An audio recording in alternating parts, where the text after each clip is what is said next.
usually think of tourist attraction when you think of Flint, but people here in Flint would like to change that, and they're willing to go to some pretty extreme lengths.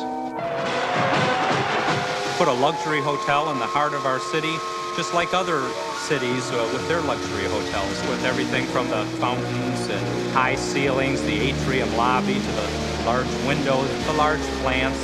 The quality is there. We've got some great facilities as far as places to stay, interesting places to see, museums, and it's a nice community to visit. Meet Mr. and Mrs. Roberts. They're two of the thousands of people who decide to spend some time in Genesee County each year. There's the sign. We're almost there. Oh, I can hardly wait to see some of the places in the brochures. Let's pull off and fill up first. Okay. You from out of town? Yeah, we're on vacation. Welcome to Flint. You staying here? Yeah, we are. Lots to do, huh? Oh, sure, there's lots of attractions here you'll like. Hey, what's up guys? Welcome back to Dead Malls, your favorite little hangout spot for malls and anything retail. Today, as we head into the evening hours of day 2 of our Michigan expedition, we head up north of the Detroit Metro to take a look at a retro classic Dead Mall. A mall I purely had no expectations of and had no clue what was in store for me. And a mall that just blew me away.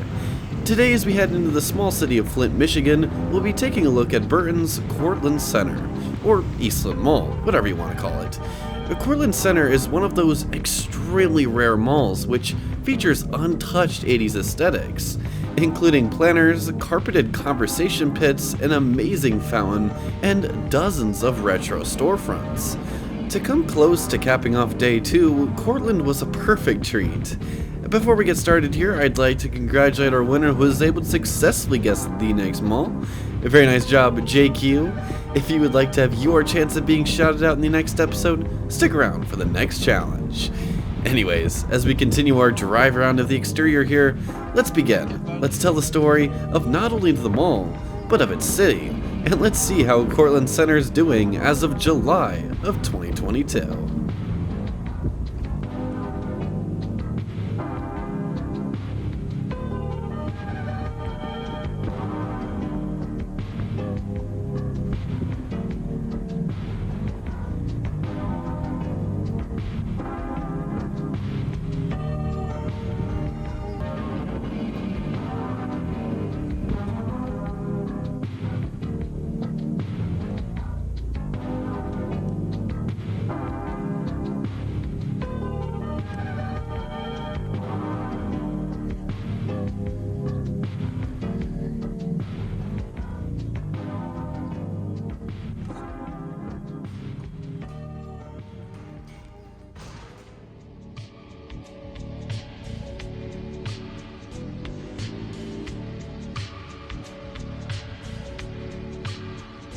Just getting in here and instantly seeing those iconic sports posters on the wall, I knew I was in for a surprise.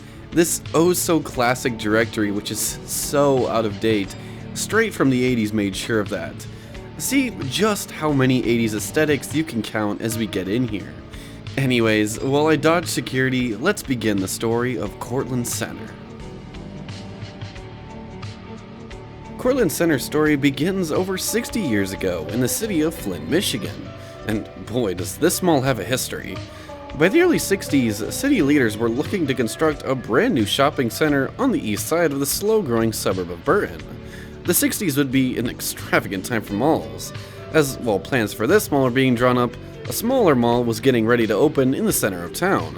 And a supermassive regional mall was in its earliest stages of planning on the west side of the city. By September of 1964, the land at the corner of East Court Street and Center Road was rezoned, and almost immediately work would begin on the new mall. Developed and built by Forest City Enterprises, the, at the time, Eastland Mall would be scheduled for a late 1965 opening. However, several delays would push this time frame back. Forest City Enterprises, for anyone that might recognize the name, were the same developers who also built the famous Rolling Acres Mall in Akron, Ohio. As small businesses and residents prepared for the whirlpool of new malls all over the city, and on the east side, Eastland most of all, an opening date was scheduled, and it was only a matter of time before these malls would change the course of the city's retail forever.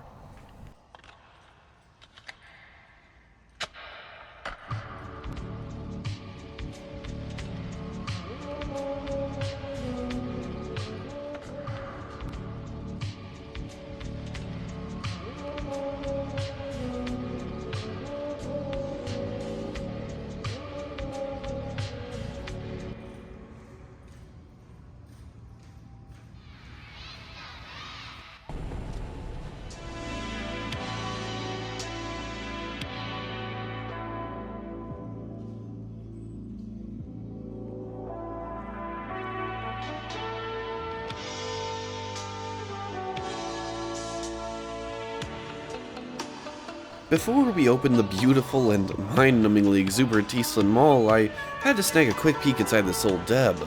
Funny just how dry and tired everything looks after years of being closed. I mean, the old yellow brick road down there is just looking awfully faded as it snakes its way into the darkness of forgotten memory. On October 8th, 1968, Eastland Mall would officially open to the public. Upon opening, the mall boasted anchors Woolco on the east side, Federal's in the center, and Flint-based The Fair on the west end. It also featured a 1,000-seat theater smushed in behind Woolco, along with 47 stores and services between. Inside, shoppers could delight themselves to stores such as Barsini, Radio Shack, Aladdin's Castle, Osterman's, Foxmore, Chess King, Walgreens, and such, with all these stores comprised in a very classic Midwest mall look, with boxy halls and huge vaulted ceilings.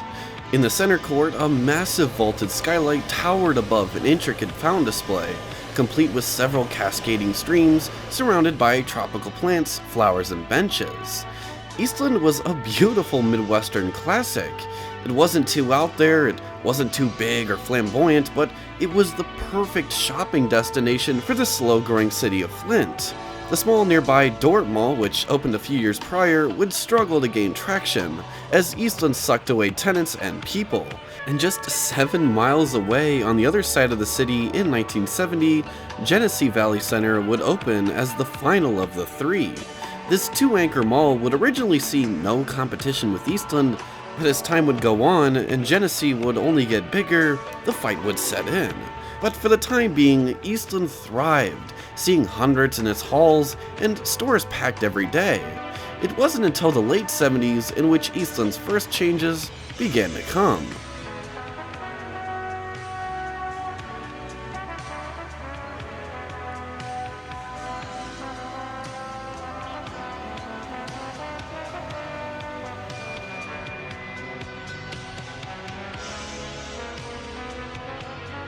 Prepare yourselves, everyone, for true beauty. I should call this mall the tantalizing mall, as that center court, the fountain, the skylights, the conversation pits. Oh, it's too much. Aesthetic overload. I miss Courtland, and just the safe, warm, inviting feeling I felt while in that empty vaporwave center court. One of the best things about Courtland was the alone serenity. I think there was one other lady walking around when I was in there, but other than her, it was just peaceful.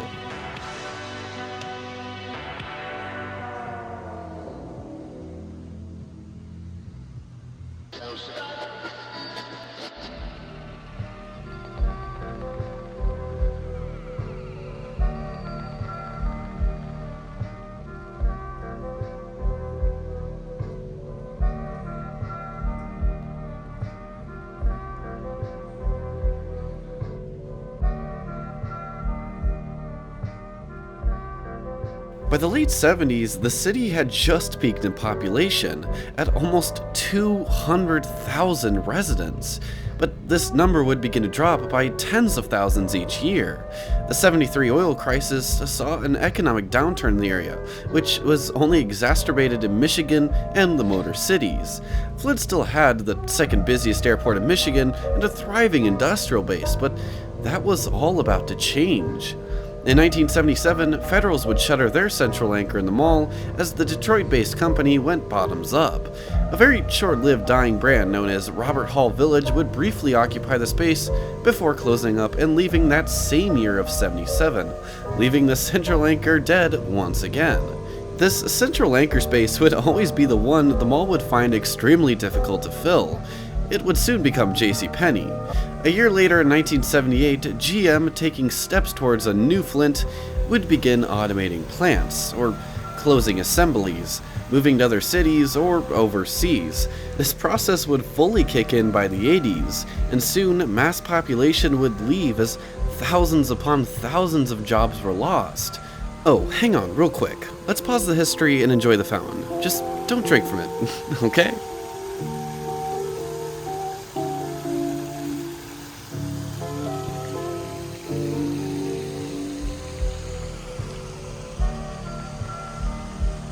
Okay, back to the history.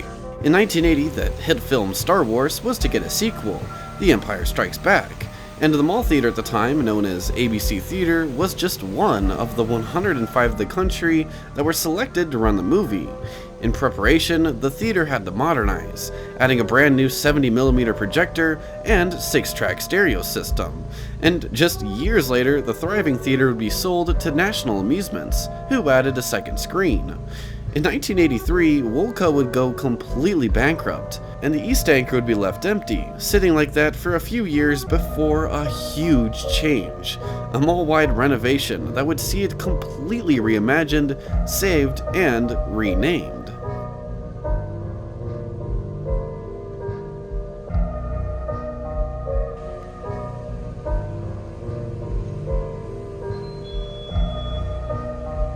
Coming up, I just love this old Claire's here. It's got that classic retro 90s design with the pinkish marble, and it's almost funny. I always know the old Claire's the second I see them, and it's just fun to imagine the red neon and the OG nameplate installed above that entryway. By 1985, Forest City, seeing the mall struggle to maintain its large anchors and several tenants, would put forth a brand new plan. A renovation that would completely reinvent the mall, and a new fresh name to go along with it. Courtland Center would reopen in 1986 as essentially a new mall. The boring, boxy looks of the 60s would be replaced with the sharp jotting angles and hidden lighting you see today. The fountains would be removed and replaced with a smaller fountain and a conversation pit. New tenants to open included Foot Locker, The Limited, Deck the Walls, County Seat, Babbage's, and Things Remembered, among over 20 others. How did Courtland find so many room for so many stores, you may be asking? Well, the old Woolco would be completely gutted, pushed back, and turned into more mall space. In its place, as a much smaller third anchor, Crowley's would open, and just a year later in '87, the fair would become Mervyn's. Although the 80s would see the mall essentially made new, that wasn't to say the silver lining wasn't rusting. Literally. And by the 90s, the tape that was patching the holes on Courtland's stability would begin to rip apart.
Around 80 stores still filled the mall during the mall's 25th anniversary in 1994, but it would completely falter.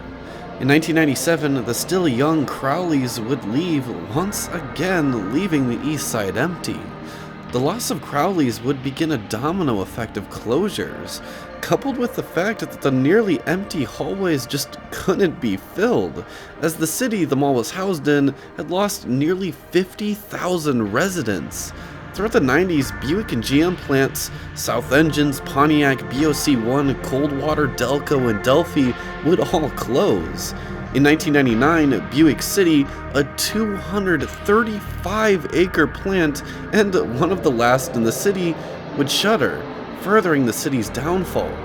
By 2000, the tired, crime-ridden, and urban decay-filled nightmare that was Flint was in nearly $30 million of debt, as people kept leaving, with the population coming close to dipping below 120,000. The larger Genesee Valley Center was able to retain most of its tenants to this point, and would surely begin killing off Courtland at this time. Soon tenants like Phi, Claire's, Afterthoughts, Arby's, McDonald's, Media Replay, B. Dalton, KB, Sears Portrait Studio were all gone, and this effect would only be exacerbated into the mid-2000s.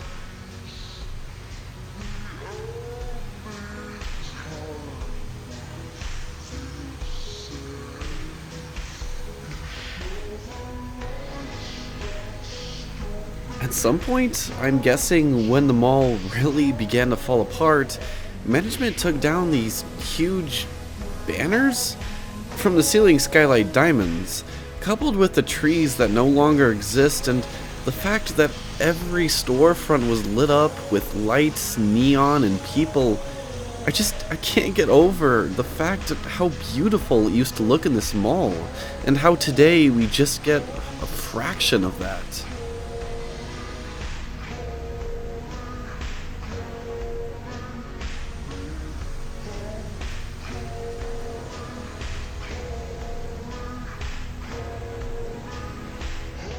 In 2000, the old Crowleys would be subdivided into several front-facing shops.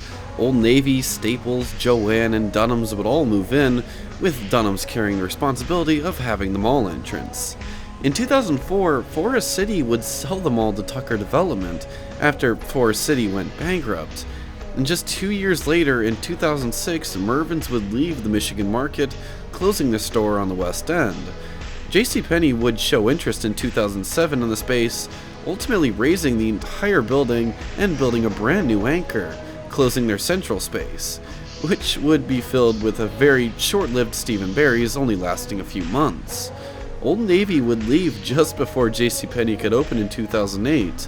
In 2009, throughout the recession, dozens more stores would leave, including the theater, which had closed and reopened several times prior. In 2011, it would reopen as NCG Cinemas. By 2013, Tucker sold the dying mall to a limited liability company based out of Delaware. Throughout the 2010s, things at Courtland would just slow down. There wasn't many tenants left that could leave, but the ones that did, Deb, Vitamin World, GNC, Payless, would all go pretty quickly. In 2018, Sloan Museum would open in the old Central Anchor, and by 2020, throughout the pandemic, it was just faded.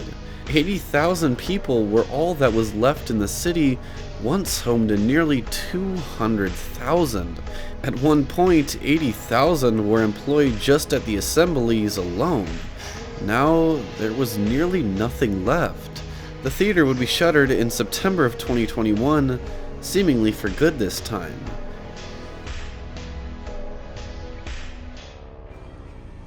Don't make my dad escape. And that leaves us where we are today. Courtland Center is on the brink of collapse. Some might say it's been gone for a while, and I don't mean literally, I mean it just doesn't have that life anymore. It doesn't have the purpose it once did. It was built for a growing and enormous city, for the residents on the east side to have a place to call home for shopping. And that was all taken away from it, whether or not Flint had anything to do with it. While its home city continues to struggle through debt, crime, population loss, and a horrible image, it also still battles the 2014 water crisis, in which hundreds of thousands, including children, were poisoned by lead in the water. It's all my friends could joke about when I was going, was don't drink the water. Guys, as much as I kid, if you're ever in the area, stop by Courtland Center. Shop at some of the local shops, or just find yourself relaxing in that red carpeted conversation pit. It's one of a kind. I really hope Courtland Center can do something to save itself, but I guess only time will tell. If you guys enjoy my Dead Mall content, consider subscribing so you don't miss out on future Dead Mall episodes, and head over to the Patreon to support me for a monthly Dead Mall Polaroid taken and signed by me. Next week, as we head just a few miles southwest, we take a look at a super vintage mall, better known nowadays for its many hockey facilities. Guess which mall will be at, and I'll shout you out in the next episode. Anyways, until then, have yourselves a lovely day, and peace out, guys. See you later.